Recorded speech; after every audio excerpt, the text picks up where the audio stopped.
Antes de empezar, respóndeme algo. ¿Te mudarías a un departamento perfecto, por la mitad del precio, si te prohíben abrir una puerta? Hoy vas a escuchar historias de casas que nadie dura más de 3 meses, Airbnb que cambian sus fotos mientras estás dentro, y departamentos que se alquilan una y otra vez, porque nadie vuelve por sus cosas. Mientras escuchas, dime en los comentarios. ¿En cuál de estas casas te atreverías a pasar una noche? Y cuidado. Porque puede que después de este video, revises 2 veces tu propio pasillo. Javier había alquilado el departamento amueblado en la calle de los Suspiros número 13 porque el precio era irresistible para un recién llegado a la ciudad. El casero, un hombre mayor de ojos descoloridos y manos temblorosas, le entregó las llaves con una sonrisa que no llegaba a sus ojos. El contrato, un documento amarillento, tenía 3 páginas arrancadas cerca del final. Son cláusulas viejas, murmuró el casero, apartando la mirada. Cosas sobre mantenimiento que ya no aplican. Javier firmó sin leer demasiado. Necesitaba un techo. Los primeros días fueron normales, excepto por los pequeños desplazamientos nocturnos. Una mañana, la silla del comedor estaba girada hacia la ventana, como si alguien hubiera estado contemplando el patio trasero. Otra noche, encontró la televisión apagada, aunque juraría haberla dejado en modo suspenso. Cosas menores, explicables con el cansancio o la mala memoria de quien se adapta a un nuevo espacio. Hasta que encontró el papel. Fue mientras buscaba una manta extra en el closet del dormitorio principal, ese mueble antiguo de roble que olía a naftalina y polvo. Entre 2 colchas gruesas, sus dedos rozaron algo que no era tela. Una hoja de cuaderno cuadriculado, doblada en 4, con los bordes desgastados. La despegó con curiosidad. Eran reglas escritas a mano con una caligrafía angulosa y nerviosa, tinta azul desvanecida. 1. Nunca deje zapatos en la entrada después de las 9 de la noche. 2. Si el grifo del baño gotea en un patrón de 3, llama al casero inmediatamente. 3. No responda si alguien llama a la puerta después de la medianoche sin identificarse primero. 4. Si escuchas que entran, no salgas del cuarto. Espera hasta que se vayan. 5. Las sombras en el pasillo a veces tienen peso. No las toques. 6. Si despiertas y la radio está encendida, finge dormir hasta el amanecer. Javier sonrió, incómodo. Algún inquilino anterior con sentido del humor macabro, pensó. Quizás un estudiante de arte o un escritor frustrado. Guardó el papel en un cajón, pero no pudo evitar memorizar las reglas, especialmente la 4. Si escuchas que entran, no salgas del cuarto. Espera hasta que se vayan. La primera vez que oyó la llave en la cerradura fue un jueves. Había pasado la medianoche, y Javier estaba semidormido en el sofá, viendo una película antigua. El sonido fue inconfundible, el roce del metal, el clic de los pistones, el giro lento y deliberado. Se quedó paralizado, recordando instantáneamente la regla número 4. El corazón le martilleaba contra las costillas. No se movió. Contuvo la respiración. Oyó el chirrido tenue de los goznes de la puerta principal abriéndose. No hubo pasos. Solo un silencio denso, cargado, que se extendió por lo que parecieron horas. Luego, el mismo chirrido, el clic de la cerradura volviendo a su lugar. Javier no durmió esa noche, sentado en el sofá, mirando fijamente la línea de luz bajo la puerta. A la mañana siguiente, con el sol filtrándose por las persianas, se acercó a la puerta con cautela. Estaba cerrada con llave, tal como él la había dejado. Se frotó los ojos, atribuyéndolo a un sueño vívido o al estrés. Hasta que bajó la mirada al suelo. El piso de madera clara del recibidor estaba cubierto de huellas. Eran de barro seco, grisáceo, con una textura que parecía ceniza compactada. Formaban un desordenado camino desde la puerta principal hasta la cocina, donde daban vueltas frente al refrigerador y luego continuaban hacia el pasillo que llevaba a los dormitorios. Se detenían justo frente a la puerta de su habitación. Allí, las huellas giraban sobre sí mismas, como si alguien hubiera estado parado, contemplando la puerta cerrada, antes de regresar por el mismo camino hacia la entrada. Javier sintió un escalofrío que le recorrió la columna vertebral. No eran sus huellas. Eran más grandes, con una forma extrañamente alargada, como si los dedos fueran anormalmente largos. Y no había rastro de que salieran. El camino de ida y vuelta terminaba frente a la puerta principal, como si el visitante se hubiera evaporado, o como si las huellas simplemente se hubieran detenido. Con manos temblorosas, llamó al casero. Huellas, dijo la voz ronca al otro lado de la línea. Debe ser barro del patio, joven. A veces entra con el viento. ¿Y la llave? Oí cómo abría la puerta anoche. Un silencio pesado. Las cerraduras son viejas. A veces suenan solas con los cambios de temperatura. No se preocupe por tonterías. La llamada terminó de forma brusca. Esa noche, Javier siguió la regla número 3 al pie de la letra. Puso una silla debajo del picaporte de su dormitorio y colocó la radio en su mesita de noche, volumen bajo. Antes de dormir, revisó que el grifo del baño no goteaba. Contó sus patrones, 1, 2, nada. Se durmió con la luz del pasillo encendida. El despertar fue gradual y aterrador. Un sonido provenía de la radio. No era estática, ni música. Era una voz baja, susurrante, que deletreaba algo en un idioma que no reconocía, entrecortada por siseos. La regla número 6 resonó en su mente: si despiertas y la radio está encendida, finge dormir hasta el amanecer. Cerró los ojos con fuerza, fingiendo un ritmo respiratorio profundo y regular. La voz en la radio continuó, a veces cerca del micrófono, a veces alejándose.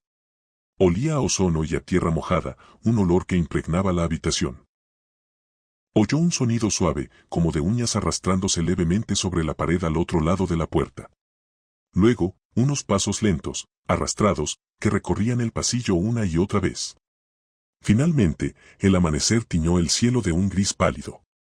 Los sonidos cesaron. La radio se apagó sola. Javier salió de la cama, cada músculo tenso. El pasillo estaba vacío. Pero en el suelo, frente a su puerta, había una nueva huella. Una sola, fresca, todavía húmeda con esa ceniza gris. Y junto a ella, un pequeño objeto. La llave antigua y oxidada del departamento, que él guardaba en un cajón de la cocina. Ahora estaba en el pasillo, como una invitación o una advertencia. Esa tarde, Javier no fue a trabajar. En su lugar, con una determinación fría que ahuyentaba el pánico, examinó cada centímetro del departamento. Encontró más cosas, detrás del refrigerador, marcas de arañazos en la pared a la altura de un hombre alto. En el armario del pasillo, un espacio vacío detrás de la ropa que olía intensamente a tierra y a algo metálico. Y en el marco de la ventana del baño, unas letras diminutas talladas con lo que parecía una uña: él vive en los huecos. Esa noche, Javier no fingió. Preparó su plan. Dejó un par de zapatos en la entrada después de las 9.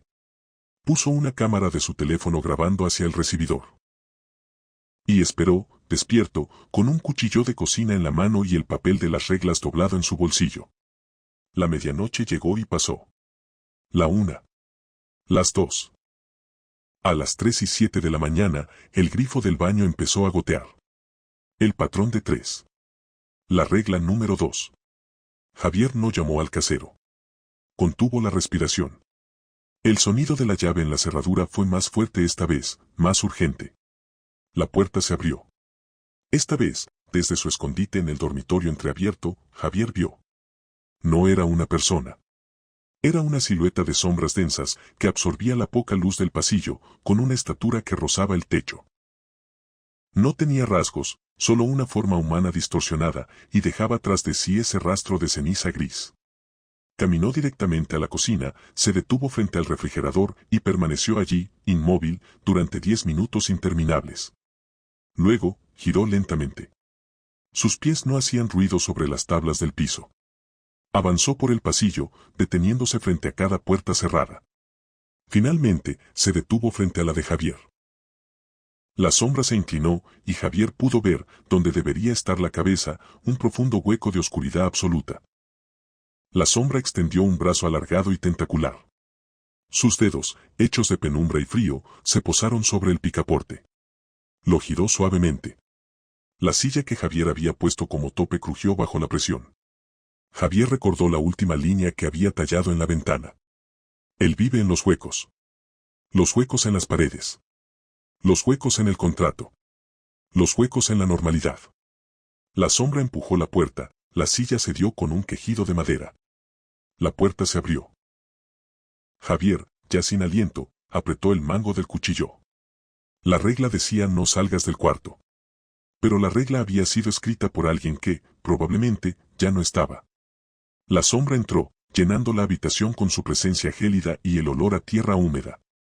Javier cerró los ojos, fingiendo dormir por última vez, sabiendo que el amanecer estaba muy, muy lejos. Y que algunas puertas, una vez abiertas, ya no pueden volver a cerrarse. El edificio se llamaba La Perla, un nombre irónico para una estructura que parecía susurrar su propia decadencia desde cada grieta del estuco. Cuando Daniel y Lorena encontraron el anuncio, pensaron que era un error tipográfico. Un departamento de 2 habitaciones, con balcón y en una zona céntrica, por un precio que apenas cubriría el alquiler de un monoambiente en los suburbios.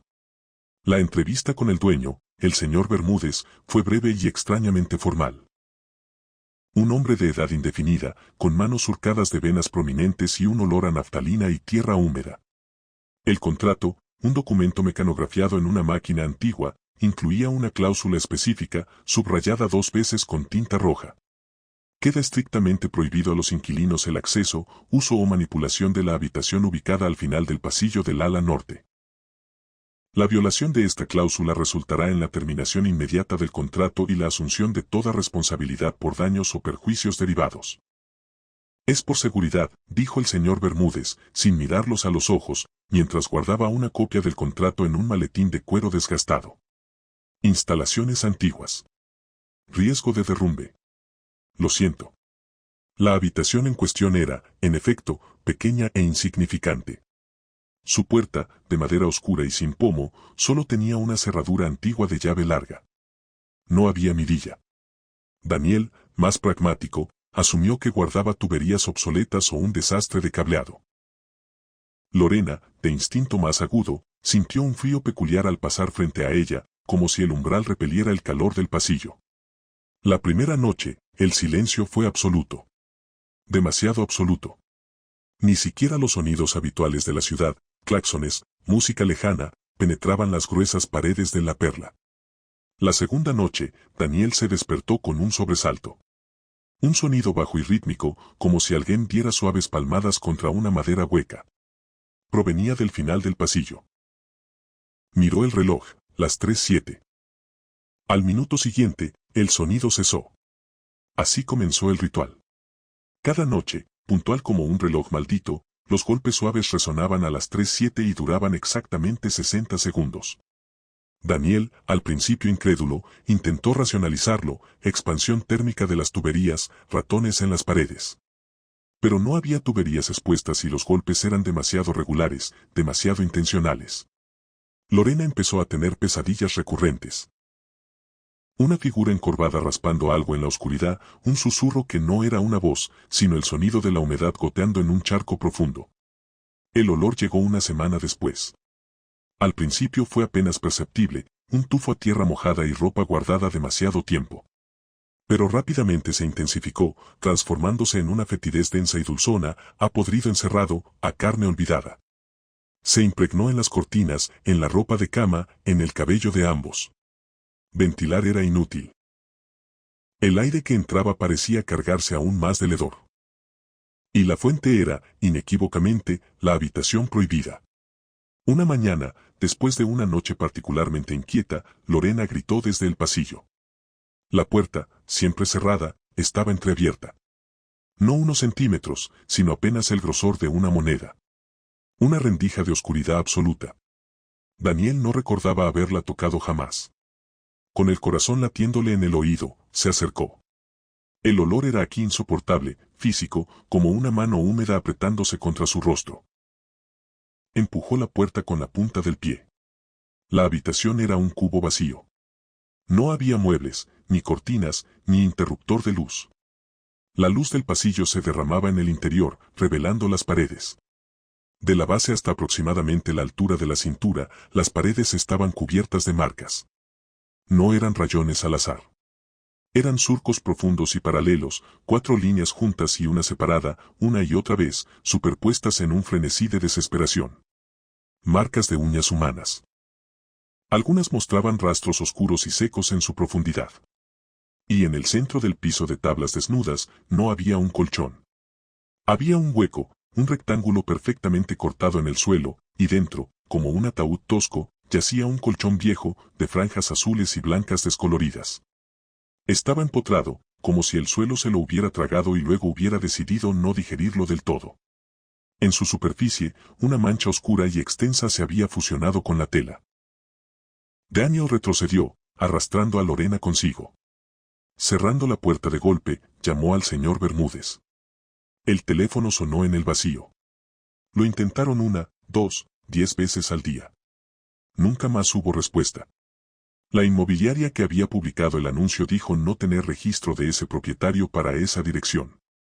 La perla no figuraba en sus archivos. El terror los paralizó, pero la desesperación los movió. Empacaron en una tarde, dejando atrás muebles, recuerdos, cualquier cosa que hubiera absorbido el olor de aquella habitación. Mientras cargaban la última maleta en el auto, Daniel miró hacia la puerta de entrada del departamento. Y entonces lo vio.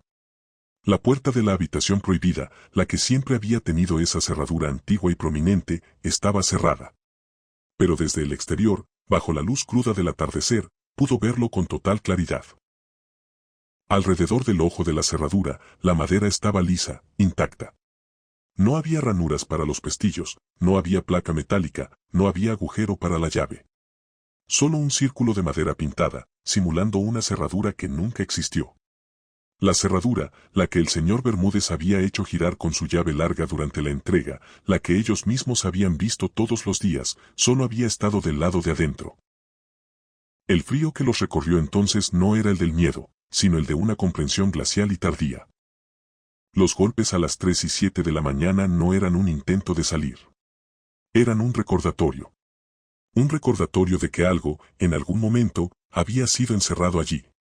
Y de que las cerraduras, cuando existen, están diseñadas para ser operadas desde el exterior. Desde el auto en marcha, ambos miraron por última vez la ventana de lo que fue su dormitorio. En el vidrio, empañado por la diferencia de temperatura, alguien había trazado con un dedo 4 líneas paralelas y una separada.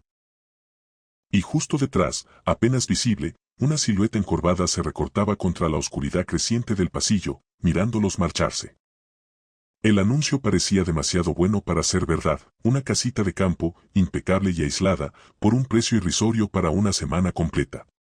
Camila, necesitando escapar del ruido de la ciudad para concentrarse en un proyecto remoto crucial, no lo dudó. La única señal de alarma fue la total ausencia de reseñas. Propiedad nueva en la plataforma, decía una nota al pie. Ella se encogió de hombros. A veces hay que arriesgarse. El primer impacto al cruzar el umbral fue de frío. No un frío térmico, sino el de un espacio desprovisto de vida. La casa estaba limpia de una manera quirúrgica, blanca y luminosa, pero vacía. No había esos pequeños rastros que deja la gente, un gancho torcido en la pared, una marca en el suelo donde rozó un mueble, un leve olor a cocina. Parecía una fotografía en 3 dimensiones, un escenario listo pero nunca habitado. Camila colgó su chaqueta en una percha y el eco metálico sonó estridente en el silencio. La primera noche, el trabajo la absorbió hasta tarde. Fue entonces, cuando apagó su laptop y el zumbido electrónico cesó, cuando lo oyó, unos pasos claros, pausados, caminando sobre un suelo de madera en el piso superior. Se quedó inmóvil, el corazón golpeándole las costillas. Recordó con fuerza el anuncio, encantadora casa de una sola planta. Miró hacia el techo, liso y uniforme. No había ninguna escalera, ninguna trampilla. Los pasos continuaron un buen rato, trazando un recorrido de ida y vuelta, como alguien que pasea mientras piensa. Finalmente, se desvanecieron. Camila atribuyó el suceso a la fatiga, a la sugestión de estar sola en un lugar tan extrañamente silencioso. La segunda noche, los pasos regresaron. Esta vez eran más numerosos, como si fueran 2 personas. Y había otro sonido, apenas perceptible, un leve arrastre, como de algo pesado siendo desplazado por el suelo. Una punzada de auténtico miedo le recorrió la espina dorsal. Al día siguiente, con la luz del sol bañando la falsa normalidad de la casa, decidió revisar de nuevo el anuncio en la plataforma, por si había algún detalle que hubiera pasado por alto. Al abrir la página, algo le pareció distinto. Las fotos eran las mismas, en esencia, el salón blanco, la cocina minimalista, el dormitorio con la cama de matrimonio. Pero en la foto del pasillo, ahora había una puerta. Una puerta de madera oscura que estaba cerrada. Estaba segura, absolutamente segura, de que esa puerta no estaba antes. Y en otra foto, la que mostraba el exterior de la casa al atardecer, se veía ahora, recortada contra la fachada, la silueta de una escalera de caracol metálica que subía hacia la oscuridad del tejado. Una escalera que, desde dentro, era completamente inexistente. El pánico comenzó a anudársele en la garganta. ¿Estaba perdiendo la cabeza? Sacó capturas de pantalla de las nuevas imágenes. Ya no se sentía a salvo ni a la luz del día. Cada rincón de esa casa perfecta le parecía una mentira, una cáscara vacía que ocultaba algo. Esa noche no encendió la laptop. Se sentó en el sofá, envuelta en una manta, escuchando. Los pasos empezaron antes de medianoche. Y esta vez, no solo caminaban. Se detenían.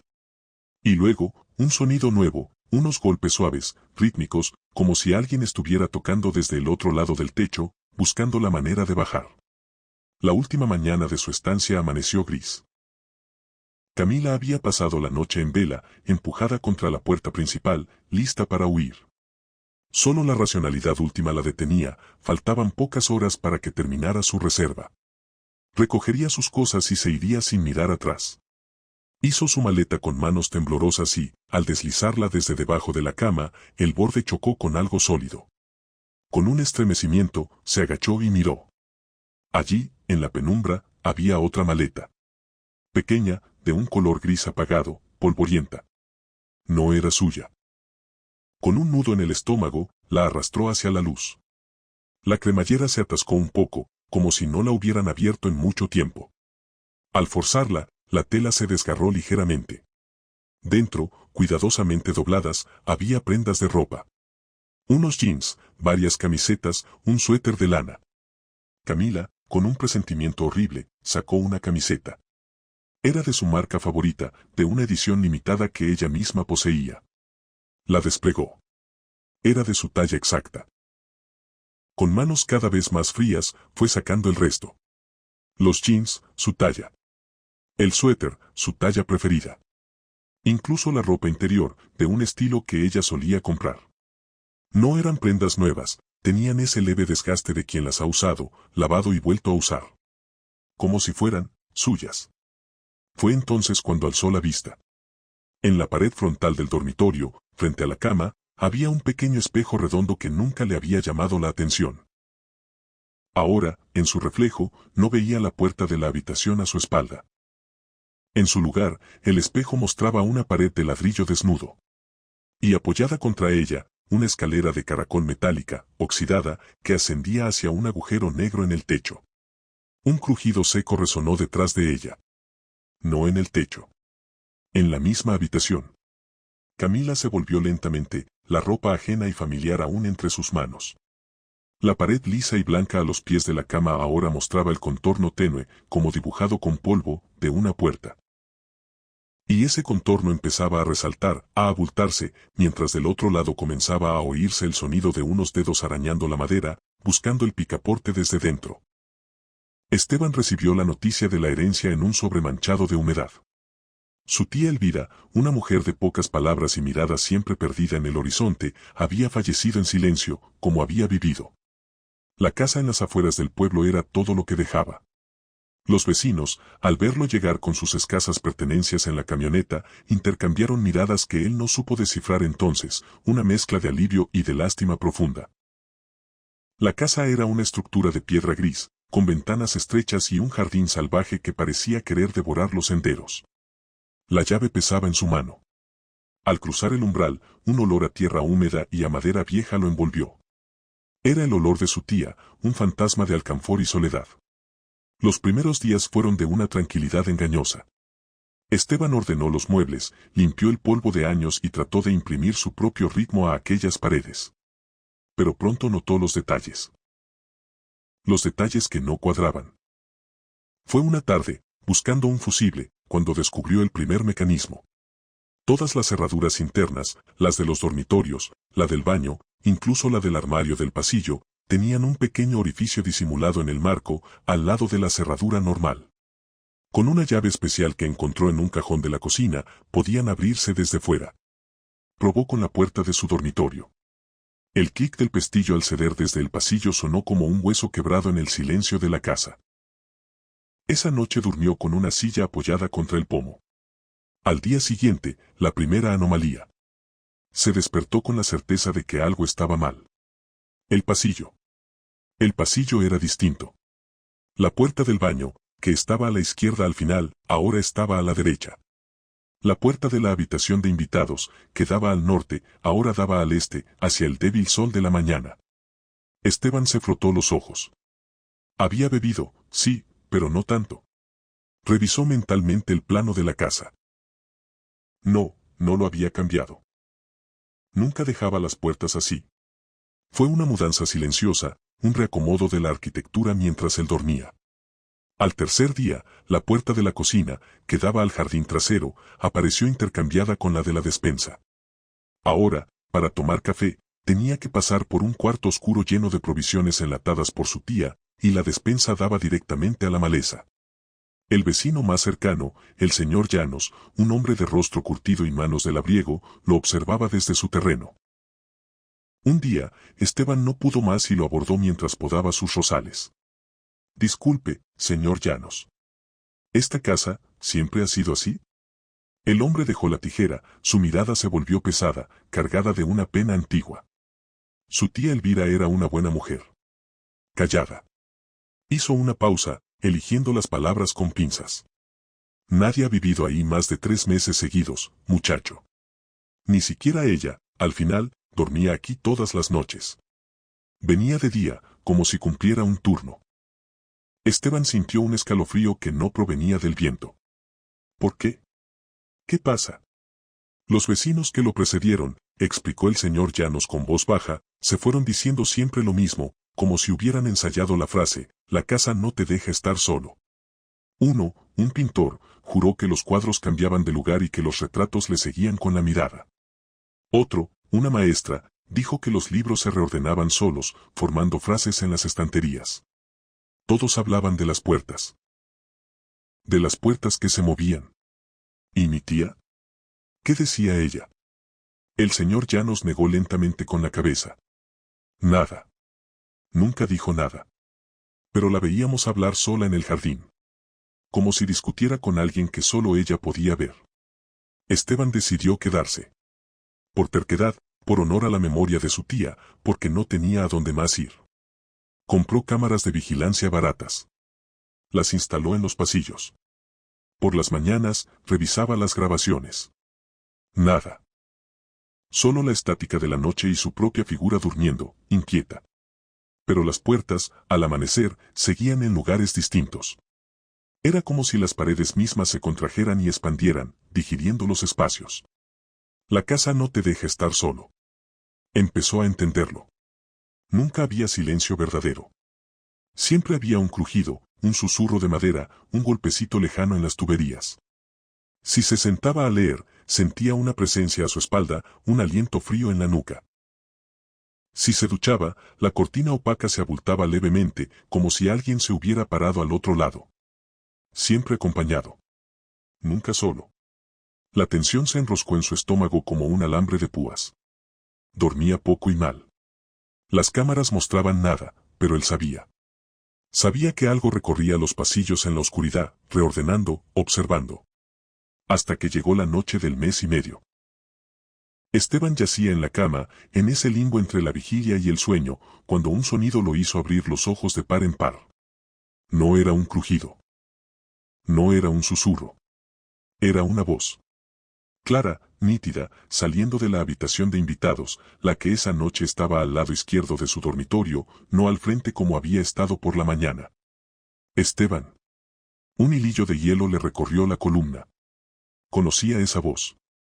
La había escuchado en su infancia, escasa en afecto pero familiar.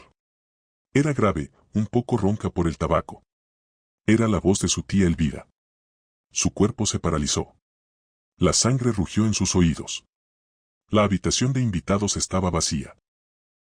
Él mismo la había limpiado hacía unas horas. No había nadie. No podía haber nadie. Esteban, la voz volvió a llamar, más cerca ahora, como si la fuente se hubiera desplazado al umbral de su propia puerta. Con un esfuerzo sobrehumano, Esteban giró la cabeza.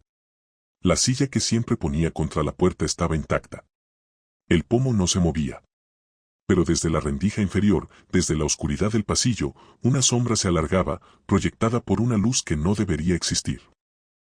Y entonces, el sonido más terrorífico de todos, el clic metálico, limpio, de la cerradura siendo liberada desde fuera. La puerta de su dormitorio comenzó a abrirse, lenta, inexorablemente, empujando la silla con un chirrido de patas contra el suelo de madera.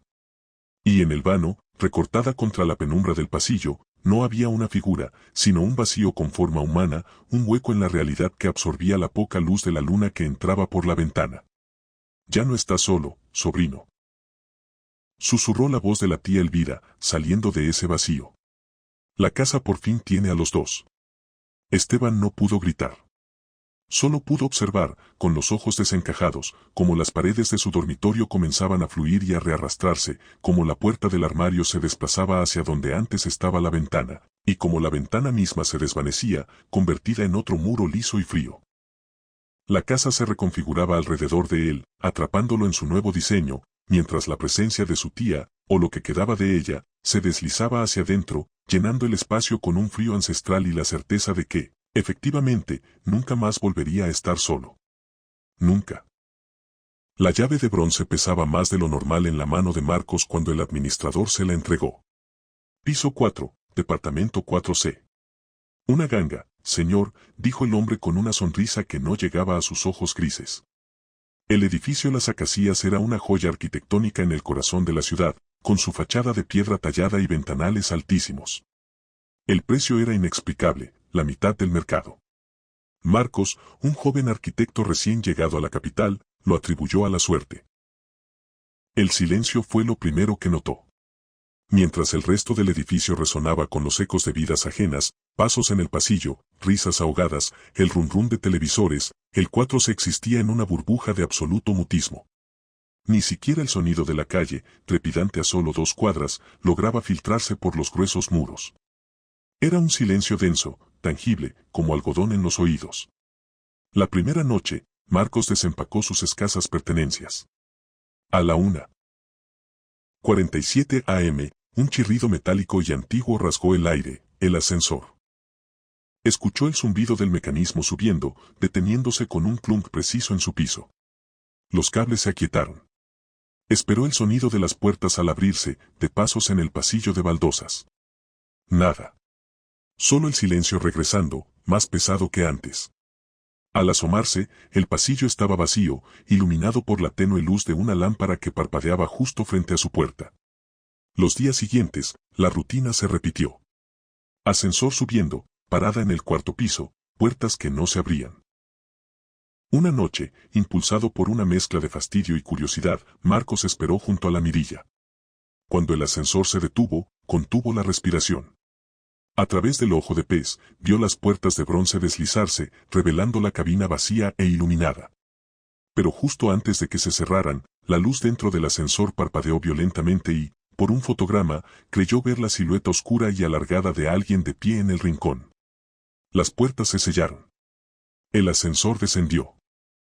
La investigación comenzó al día siguiente, de manera casual. En la lavandería del sótano, Marcos coincidió con una vecina del tercero. El 4C, dijo ella, secando sus manos con nerviosismo. Ah, sí. Ese se alquila seguido. Gente viene y va. Nunca los vuelvo a ver. Intrigado, Marcos revisó los buzones. Su nombre era el único en la placa del 4C, no había rastro de inquilinos anteriores. Fue al administrador, un hombre escueto llamado Rojas, cuya oficina olía a naftalina y papeles viejos. Señor Rojas, ¿podría decirme quién vivía antes en mi departamento? Rojas no alzó la vista de su periódico. Gente. Vienen, se van. Pero no hay nombres en el buzón. ¿Cuántos ha habido? Un parpadeo lento. En 5 años, 11, creo. 12 con usted. Marcos sintió un escalofrío. ¿Todos se fueron sin reclamar la fianza? Esta vez, Rojas lo miró. Sus ojos eran pozos quietos. Nunca reclaman. Dejan todo atrás. A veces las maletas aún están dentro cuando limpiamos. La revelación lo heló. 11 personas habían huido, abandonando sus depósitos y sus pertenencias. ¿Por qué? Esa noche, el silencio del 4C ya no era paz, era expectación. Y entonces, vio la luz. Fue a las 3:17 de la mañana. Marcos, desvelado, caminaba de la cocina al salón cuando un resplandor tenue y amarillento captó su atención. Procedía de debajo de la puerta de entrada. No era la luz del pasillo, que era blanca y fluorescente. Esta era cálida, titilante, como la de una lámpara de aceite o una vela. Se acercó, se arrodilló. El haz de luz se colaba por la rendija, iluminando el polvo del suelo. Y entonces, la luz se movió. Como si su fuente pasara lentamente frente a la puerta, en el pasillo. No había departamento frente al suyo, solo un nicho con un extintor. A la izquierda estaba el ascensor. A la derecha, al final del pasillo, había una puerta marcada con un simple 4D. Durante sus primeras semanas, Marcos había asumido que era un trastero o un cuarto de instalaciones. La puerta era de madera maciza, sin mirilla, con la pintura descascarada alrededor de la cerradura. La luz venía de allí. De debajo de la puerta del 4D. Al día siguiente, Marcos abordó a Rojas en el vestíbulo. Señor Rojas, el departamento 4D, al final del pasillo. ¿Está ocupado? La reacción del administrador fue instantánea y visceral. Palideció. Una gota de sudor trazó un camino desde su sien hasta la mandíbula. El 4D no está en el registro. No es un departamento. Pero tiene una puerta, un número. Anoche vi luz. Rojas lo agarró del brazo con una fuerza sorprendente. Su voz bajó a un susurro áspero, urgente. Escúcheme, joven. Olvídelo. No mire hacia esa puerta. No se pregunte por ella. Los anteriores, los 11, todos se hicieron la misma pregunta. ¿Qué hay allí?, insistió Marcos, el corazón martillándole en el pecho. Rojas soltó su brazo y retrocedió, como si Marcos se hubiera vuelto contagioso.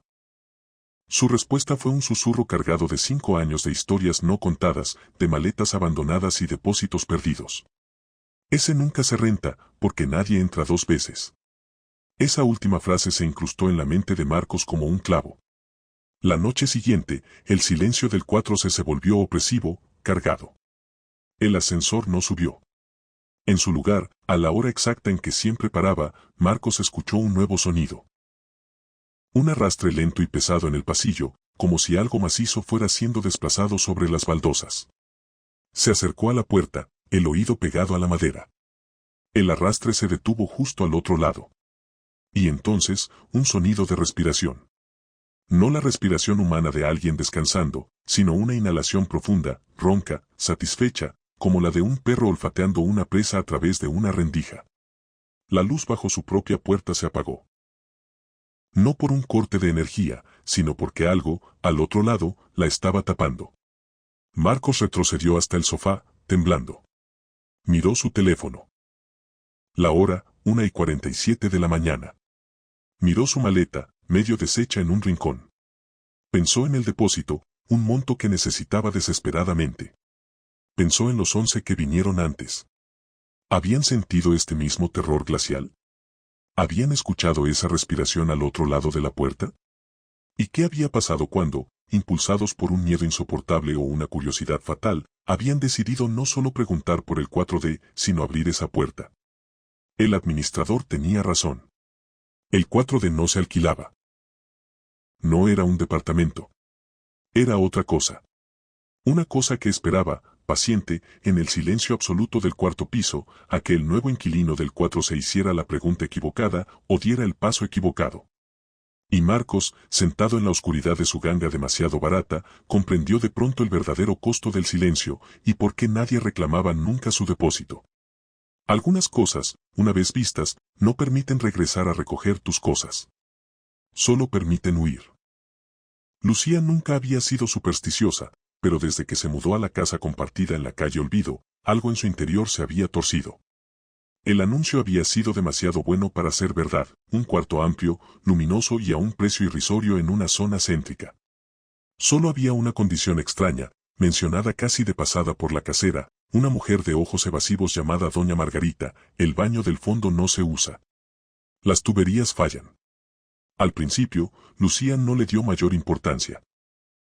Tenía su propio baño adjunto a la habitación, pequeño pero funcional.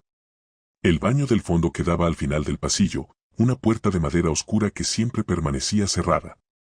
Pero cada vez que pasaba frente a ella, camino a la cocina, un escalofrío recorría su espina dorsal. No era un frío normal, era un frío antinatural, denso, que parecía succionar el calor de sus huesos. A veces, juraba escuchar un susurro apenas audible, como el sonido del agua goteando en una bañera vacía. La casa estaba habitada por otros 3 inquilinos: Carlos, un estudiante de medicina que apenas estaba en casa; Ana, una bibliotecaria nocturna; y Miguel, un hombre mayor y silencioso que parecía evitar el pasillo del fondo más que nadie. Ninguno mencionaba el baño. Era un tabú no escrito. Una noche, después de 2 semanas de vivir allí, Lucía se despertó con sed. El reloj marcaba las 3:17. La casa estaba en un silencio sepulcral. Mientras caminaba hacia la cocina, pasó frente a la puerta del baño prohibido. Y entonces lo oyó, el sonido inconfundible de la ducha abriéndose. Un chorro de agua presurizada golpeando la losa de la bañera. Se detuvo en seco, el corazón martilleándole en el pecho. ¿Quién podría estar duchándose a esa hora? Y en ese baño, específicamente. Con una mezcla de terror y morbosa curiosidad, acercó la oreja a la puerta. El sonido del agua era claro, constante. Pero no había luz filtrándose por el espacio bajo la puerta. Solo oscuridad. Su mano tembló al posarse en el pomo, frío como el hielo. Lo giró. La puerta no estaba asegurada. Se abrió con un chirrido lento y agonizante. El baño estaba sumido en la penumbra, pero la luz de la luna que entraba por una pequeña ventana alta iluminaba el vapor. Había vapor, denso y caliente, que se arremolinaba en el aire, empañando las paredes de azulejos blancos. El agua de la ducha corría a todo volumen, pero la cortina de plástico estaba corrida y la bañera estaba vacía. Lucía contuvo la respiración. Su mirada bajó al suelo. Huellas. Huellas mojadas de pies descalzos, pequeñas, de mujer, que salían de la bañera y se dirigían hacia el lavamanos. Allí se detenían, como si alguien se hubiese parado frente al espejo empañado. No eran sus huellas. Ella tenía los pies secos y calzaba pantuflas. Con un grito ahogado, retrocedió y cerró de golpe la puerta. Corrió a su habitación y se encerró, pasando la noche en vela, escuchando hasta que el sonido del agua cesó al amanecer. Al día siguiente, decidida a descubrir la verdad, comenzó a investigar. Doña Margarita se mostró evasiva, pero Lucía insistió. En la biblioteca municipal, buscó en archivos de periódicos digitalizados. Después de horas, encontró una breve nota en la sección de sucesos de hace 8 años, joven mujer hallada sin vida en vivienda de la calle Olvido. Presunta muerte accidental por caída en bañera. La víctima, identificada como Valeria Montes, vivía sola en la casa. La dirección coincidía. Valeria había vivido en la casa cuando era una sola vivienda, antes de que la dividieran en habitaciones para alquilar. Su cuarto era el que ahora era el baño del fondo y la habitación contigua, que ahora estaba clausurada con tablas. Lucía revisó frenéticamente su contrato de arrendamiento. No había una sola mención a la muerte, a la habitación clausurada, o a ninguna restricción sobre el baño más allá del vago problemas de tuberías. Era un encubrimiento. Esa noche, el miedo fue reemplazado por una ira fría. La habían engañado, habían ocultado una tragedia para alquilar el lugar. Pero la ira se congeló cuando, a la mañana siguiente, se armó de valor para revisar el baño del fondo otra vez. Todo estaba seco. Completamente seco. Las paredes, el piso, la bañera. No había rastro de humedad, ni de las huellas que había visto. Como si todo hubiese sido una alucinación. Respiró aliviada, quizás lo había imaginado. El estrés, la falta de sueño. Fue entonces cuando su reflejo en el espejo sobre el lavamanos le llamó la atención. Algo estaba escrito en el cristal. Se acercó, lentamente. En el espejo, claramente escrito con un dedo sobre una capa de vaho que no debería estar allí, se leía su nombre, Lucía. Las letras eran gruesas, goteando levemente, como si alguien las hubiera trazado con la punta de un dedo mojado justo momentos antes. Pero el baño estaba seco. El aire estaba frío. Y entonces, en el reflejo, detrás de su propia imagen pálida y aterrorizada, vio por un instante la silueta borrosa de una mujer joven, de cabello oscuro y pegado al cráneo, como si estuviera mojado. La figura estaba de pie, justo donde habían terminado las huellas la noche anterior. No se movía. Solo la observaba desde el mundo plateado del espejo. Lucía no gritó. Un entumecimiento glacial la invadió.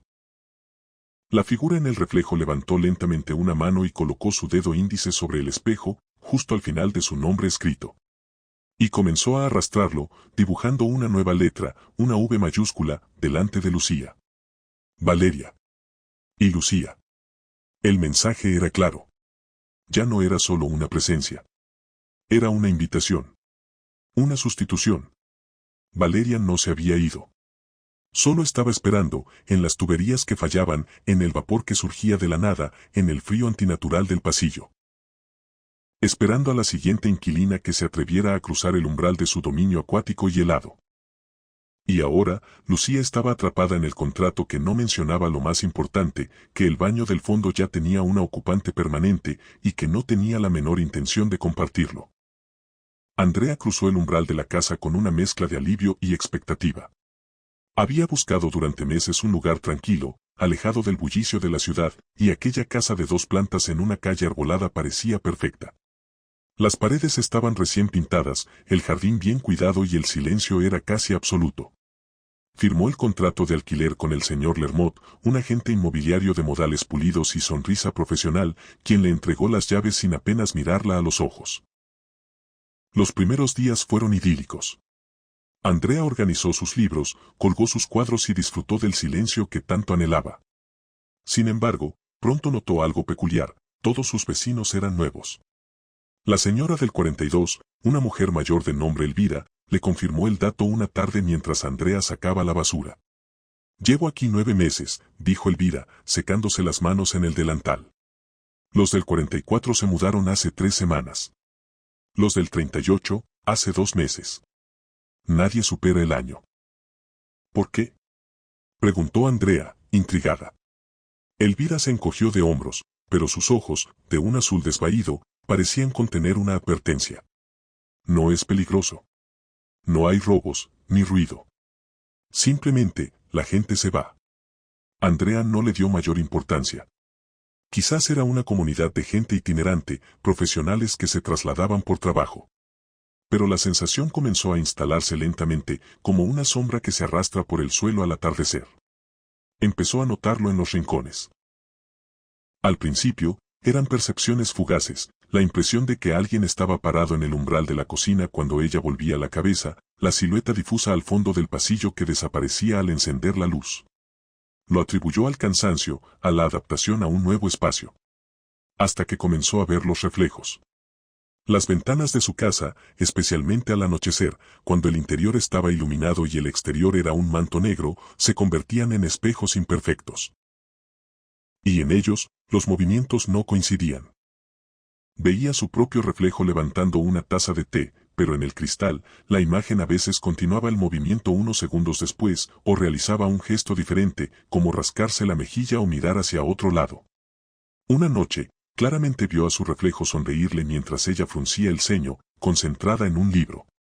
El malestar se volvió una presencia constante, una compañía no deseada. Sentía miradas sobre su nuca cuando leía en el sofá, susurros ininteligibles que surgían de los respiraderos justo antes de dormirse. Las sombras en las esquinas de las habitaciones parecían respirar, expandiéndose y contrayéndose al ritmo de una respiración ajena. Intentó socializar, buscar una explicación normal. Invitó a Elvira a tomar un té. La mujer mayor aceptó con cortesía, pero su actitud era distante, vigilante. Mientras Andrea servía las tazas, Elvira dijo, sin preámbulos: «No te acostumbres». «¿A qué?», preguntó Andrea, tratando de sonar despreocupada. «A la casa. A la quietud. A la sensación de que estás sola cuando no lo estás». Audero tomó un sorbo de té y suspiró. «Yo me voy el mes que viene. Mi hija me insiste». Dice que este lugar no es sano. ¿Qué tiene de insano? Parece muy tranquilo. La rotación, musitó Elvira, casi para sí misma. La casa necesita rotación. No le gusta que nos quedemos demasiado. Andrea desestimó las palabras de la anciana como superstición, pero la semilla del miedo ya estaba plantada. Las anomalías se intensificaron. Los objetos comenzaron a desplazarse levemente, un libro que dejaba en la mesita de noche aparecía en el sillón, las llaves cambiaban de gancho en el perchero. Una madrugada, despertó sobresaltada por el sonido de pasos en el piso de arriba, un piso que estaba vacío, sin amueblar. Los pasos eran lentos, deliberados, y se detuvieron justo encima de su cama. Contuvo la respiración hasta que cesaron. Al día siguiente, encontró una mancha oscura y húmeda en el techo de su dormitorio, con la forma vagamente parecida a una huella. No llovía hacía días. La decisión cristalizó una tarde, mientras miraba por la ventana del estudio. Vio su reflejo en el cristal, sentada a la mesa. Pero el reflejo no estaba sentado. Estaba de pie, justo detrás de la silla vacía, mirando hacia el jardín. Y lentamente, muy lentamente, el reflejo giró la cabeza hacia ella, dentro de la casa, rompiendo las leyes del ángulo y la luz. Los ojos en el reflejo eran dos pozos negros y vacíos. Andrea retrocedió con un grito ahogado. Corrió escaleras abajo, tomó el teléfono y marcó el número del señor Lermot. «Quiero irme», dijo, sin aliento, cuando él contestó. «Hoy. Ahora mismo». Hubo un silencio breve al otro lado de la línea. Luego, la voz pulida y profesional del agente respondió. «Por supuesto, señorita Varga. No hay problema. Podemos gestionar la salida inmediata. ¿Hay algún motivo en particular?» Andrea titubeó. ¿Cómo explicar los reflejos, las sombras, la sensación de ocupación? ¿Cómo sonar cuerda? No me adapto, logró decir. Entendido, respondió Lermot con rapidez, casi con alivio. No es necesario que explique nada más. Le ofrecemos el mismo trato que a los anteriores inquilinos, rescisión inmediata del contrato sin penalización, le devolvemos el depósito completo, y nosotros nos encargamos de la limpieza final. Puede llevarse sus pertenencias e irse cuando desee. Hoy, si quiere. La eficacia y la falta de preguntas deberían haberla tranquilizado, pero solo aumentaron su desasosiego. Era como si él ya lo supiera. Como si este fuera un ritual repetido docenas de veces. ¿A los anteriores inquilinos?, preguntó Andrea, con voz temblorosa. A todos, confirmó Lermot, y colgó. Andrea empacó sus cosas con frenesí, metiendo ropa y objetos de valor en maletas sin orden. No miró ninguna ventana. No se detuvo en los umbrales. Cuando cerró la puerta principal por última vez, sintió un alivio abrumador. Arrojó las llaves al buzón y se dirigió a su coche. Antes de subir, levantó la vista hacia la casa. El atardecer teñía las ventanas de naranja y oro. En la ventana del estudio, en el segundo piso, distinguió una figura. Estaba de pie, inmóvil, mirándola partir. No era un reflejo. Era sólida, opaca. Y aunque los detalles eran indistintos, Andrea supo, con una certeza helada, que la figura tenía su mismo rostro, pero con una expresión de vacía expectación, como si ya estuviera esperando al siguiente, al que llenaría sus espacios, movería sus objetos y, finalmente, cedería su lugar en la rotación infinita. Arrancó el coche y no miró atrás. Mientras se alejaba por la calle arbolada, en el espejo retrovisor, vio a Elvira cargando una maleta en un taxi.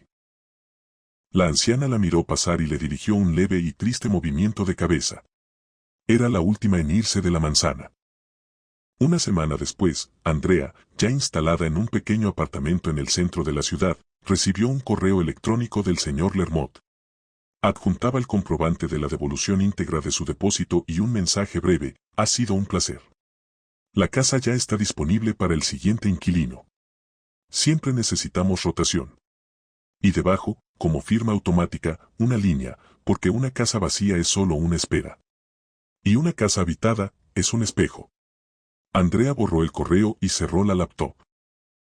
Esa noche, al pasar frente al espejo del baño para lavarse los dientes, no pudo evitar detenerse un instante. Por un segundo, solo un breve y aterrador segundo, le pareció que su reflejo parpadeó un momento después que ella. El estudio olía a polvo y a abandono. Pedro respiró hondo al cruzar el umbral, las llaves nuevas pesando en su mano. La oferta había sido demasiado buena para ser verdad, un estudio amplio en el centro, a un precio irrisorio.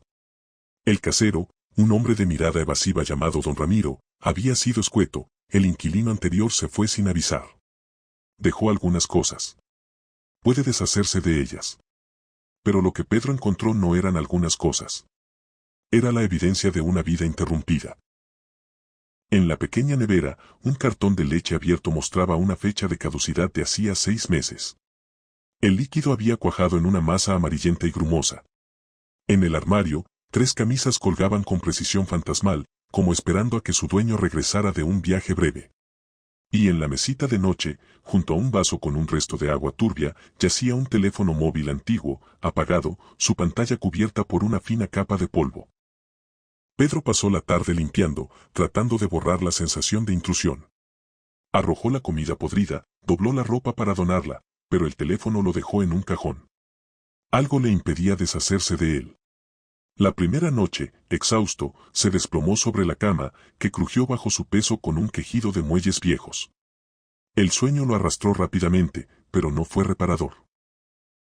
Soñó que la cama era demasiado grande, que él ocupaba solo un borde, y que el espacio a su lado estaba hundido por el peso de un cuerpo invisible. Soñó con respiraciones acompasadas que no eran las suyas. Fue un sonido mecánico y chirriante lo que lo despertó en la madrugada. Un zumbido bajo y una luz azulada que se filtraba por el cajón de la mesita de noche. Con el corazón acelerado, Pedro lo abrió. El teléfono antiguo estaba encendido. Su pantalla brillaba con una intensidad antinatural en la oscuridad. No había señal de red, ni iconos de aplicaciones familiares. Solo una notificación centelleante de una aplicación llamada Estadía Eterna. El mensaje decía, en una tipografía sencilla y siniestra, bienvenido de nuevo, inquilino. Su estadía continúa. Noche 1 de... Pedro apagó el teléfono con dedos temblorosos, atribuyéndolo a una batería residual o a un fallo técnico. Pero la frase se le quedó grabada en la mente, su estadía continúa. Los sueños empeoraron. Cada noche, la presencia al otro lado de la cama se hacía más tangible. No la veía, pero la sentía, el frío que emanaba, la depresión en el colchón que se profundizaba, la sensación de que, si extendía la mano, tocaría algo sólido y gélido. Y cada madrugada, sin falta, el teléfono zumbaba. Noche 7 de, noche 14 de... Siempre la misma aplicación, siempre el mismo mensaje reconfortante y aterrador. Un mes después, agotado y con los nervios destrozados, Pedro decidió irse. No podía vivir así. Empacó sus maletas y fue a buscar a don Ramiro, que tenía una pequeña oficina en la planta baja del edificio. Me voy hoy, anunció Pedro, tratando de que su voz no delatara el pánico. Aquí están las llaves. Necesito mi depósito de vuelta. Don Ramiro ni siquiera levantó la vista de su periódico. Llevaba unas gafas gruesas que agrandaban sus ojos, dándole el aspecto de un pez de agua profunda. No puede irse, dijo con calma. ¿Cómo que no? El contrato es mensual. He dado el preaviso. El depósito no se devuelve hasta que termine la estancia, replicó el casero, su voz monótona. Es lo que pone. Eso no está en el contrato, gritó Pedro, sacando la copia arrugada de su bolsillo. Don Ramiro señaló una cláusula al final, en letra pequeña y casi ilegible que Pedro no había notado. El depósito de garantía será retenido por el propietario hasta la finalización completa de la estancia del inquilino, momento en el cual será reintegrado en su totalidad. Pero, ¿cuándo termina la estancia? No hay fecha de finalización, argumentó Pedro, una oleada de frío recorriéndole la espalda. Don Ramiro por fin lo miró, y en sus ojos agrandados por los cristales, Pedro creyó ver algo que no era humano, una paciencia infinita y antigua. Exactamente, dijo. Cuando termine. El inquilino anterior tampoco entendió las reglas. Se fue sin avisar. Pero su estancia no había terminado. Pedro retrocedió, el corazón latiéndole con fuerza en el pecho. Regresó al estudio, derrotado. Esa noche, el sueño fue más vívido que nunca. Soñó que se despertaba en su propia cama, pero era un espectador de sí mismo. Vio su propio cuerpo dormir, agitado. Y luego vio el otro lado de la cama. No estaba vacío. Una figura yacía allí, inmóvil, con la espalda vuelta hacia él. Era un hombre, de contextura similar a la suya, vestido con un pijama que Pedro no reconocía. La figura giró la cabeza lentamente, y Pedro, en su sueño, quiso gritar pero no tenía voz. El rostro estaba borroso, como una fotografía mal enfocada, pero la sensación de desesperación que emanaba era clara y abrumadora. Al despertar, sudando frío, supo la verdad. El inquilino anterior no se había ido. Seguía aquí. Y ahora Pedro ocupaba su lugar, atrapado en el mismo ciclo. El teléfono zumbó. Con una mano temblorosa, Pedro lo tomó. La pantalla brillaba, noche 30 de. Debajo, un nuevo mensaje había aparecido: gracias por continuar su estadía. El inquilino anterior ha sido liberado. Disfrute de su nuevo hogar. Pedro dejó caer el dispositivo como si le hubiera quemado. Corrió hacia la puerta, giró el picaporte. Estaba cerrada con llave, desde fuera. Golpeó la madera, gritó, pero solo el eco le respondió en el pequeño estudio. Al volverse, su mirada cayó en el armario. Las 3 camisas que había doblado para donar volvían a estar colgadas, impecables. Y en la nevera, que él había limpiado a fondo, el cartón de leche caducado estaba de nuevo en su lugar, junto a otros alimentos que no recordaba haber comprado. Se acercó a la cama, a la depresión en el lado izquierdo. Se sentó en el borde, sintiendo el peso de una condena infinita. La aplicación no era para el inquilino anterior. Era para él. Su estadía continuaba. Y no había fecha de salida. Desde fuera, en el pasillo, oyó los pasos lentos y medidos de don Ramiro. Se detuvieron frente a su puerta. Una llave giró en la cerradura, no para abrir, sino para asegurarla aún más. Luego, los pasos se alejaron. Pedro miró hacia la ventana. La noche era negra, sin estrellas. Y en el reflejo del cristal, por un instante, creyó ver no solo su propia imagen demacrada, sino otra a su lado, una silueta difusa y expectante, esperando a que él se acostara para reclamar su lado de la cama. Su estadía continuaba. Y la pesadilla acababa de comenzar.